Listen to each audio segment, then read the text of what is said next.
नमस्कार दोस्तों, आज मैं फिर हाजिर हुआ हूँ एक नई वीडियो, एक नई जानकारी लेकर। आज की इस वीडियो में मैं बताऊंगा कि आप किसी भी बैंक में, मतलब प्राइवेट हो या सरकारी, किसी भी बैंक में क्लर्क के पोस्ट पर जॉब कैसे पा सकते हैं, कितनी पढ़ाई की ज़रूरत होती है, उम्र कितनी होनी चाहिए, कौन सा एग्ज़ाम देना पड़ता है, एग्ज़ाम का पैटर्न कैसा होता है। साथ में ये भी बताऊंगा कि क्लर्क का काम क्या होता है और सैलरी कितनी मिलती है। तो दोस्तों, अगर आप बैंक में जॉब करना चाहते हैं तो इस वीडियो को बिना भगाए अंत तक ज़रूर देखिएगा, क्योंकि ये वीडियो आपके लिए काफ़ी हेल्पफुल साबित होने वाली है।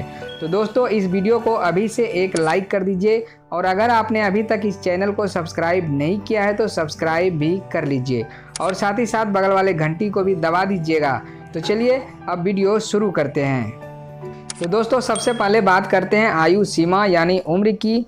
तो दोस्तों, बैंक में क्लर्क बनने के लिए आपका उम्र कम से कम 20 वर्ष और ज़्यादा से ज़्यादा 28 वर्ष होनी चाहिए, अगर आप जनरल कैटेगरी से आते हैं तो। और अगर आप आरक्षित वर्ग से आते हैं तो 3 से 5 साल की छूट दी जाती है।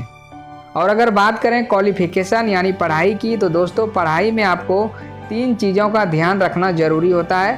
पहला कि आपको किसी भी मान्यता प्राप्त विश्वविद्यालय से स्नातक यानी बीए ग्रेजुएशन करना अनिवार्य है। और दूसरा कि आप जिस स्टेट यानी राज्य से आवेदन करेंगे उस राज्य की स्थानीय भाषा के साथ साथ अंग्रेजी भाषा का ज्ञान होना आवश्यक है। और तीसरा कि आपको कंप्यूटर की अच्छी जानकारी होना चाहिए, क्योंकि आपको तो पता ही होगा कि बैंक में वर्तमान समय में हर काम कंप्यूटर के द्वारा ही किया जाता है। तो दोस्तों, अब बात आती है एग्ज़ाम यानी परीक्षा की। तो दोस्तों, क्लर्क बनने के लिए आपको IBPS की परीक्षा देना होगा, जिसका full form Indian banking personal selection होता है। ये एक ऐसा बोर्ड है जो प्रति वर्ष बैंक में क्लर्क एवं PO की भर्ती के लिए परीक्षा का आयोजन करता है, जिसमें पास होने के बाद आपका जॉब यानी नौकरी सरकारी बैंकों में लगती है। हालांकि SBI बैंक अपने कर्मचारियों की भर्ती के लिए अलग से भी परीक्षाओं का आयोजन करती है।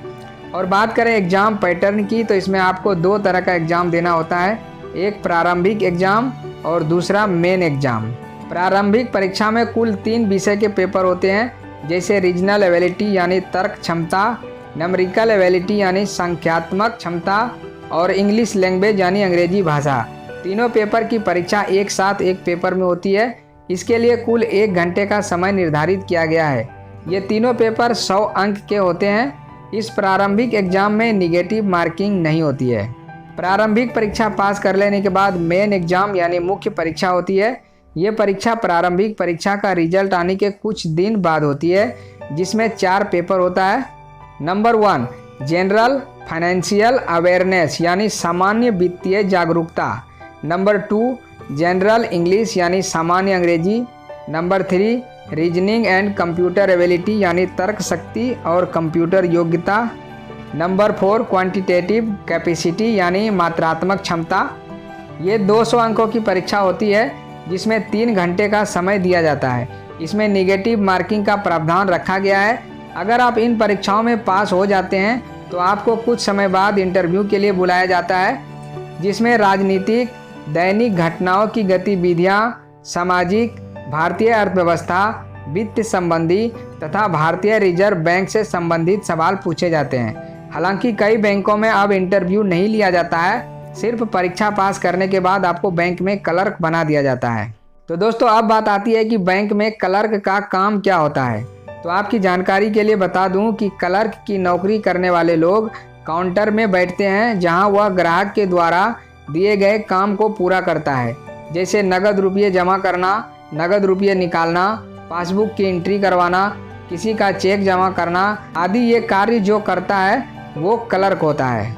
तो दोस्तों, अब बात आती है कि बैंक में क्लर्क को सैलरी कितनी मिलती है। तो दोस्तों, आपकी जानकारी के लिए बता दूं कि बैंक में क्लर्क का शुरुआती वेतन लगभग 13,000 के करीब होता है और अनुभव बढ़ने के साथ सैलरी भी बढ़ती जाती है, जो लगभग 35,000 तक हो जाती है। इसके साथ ही हर साल बैंकिंग क्षेत्र में कर्मचारियों की वेतन में वृद्धि होती है और अलग अलग बैंकों की सैलरी भी अलग अलग होती है।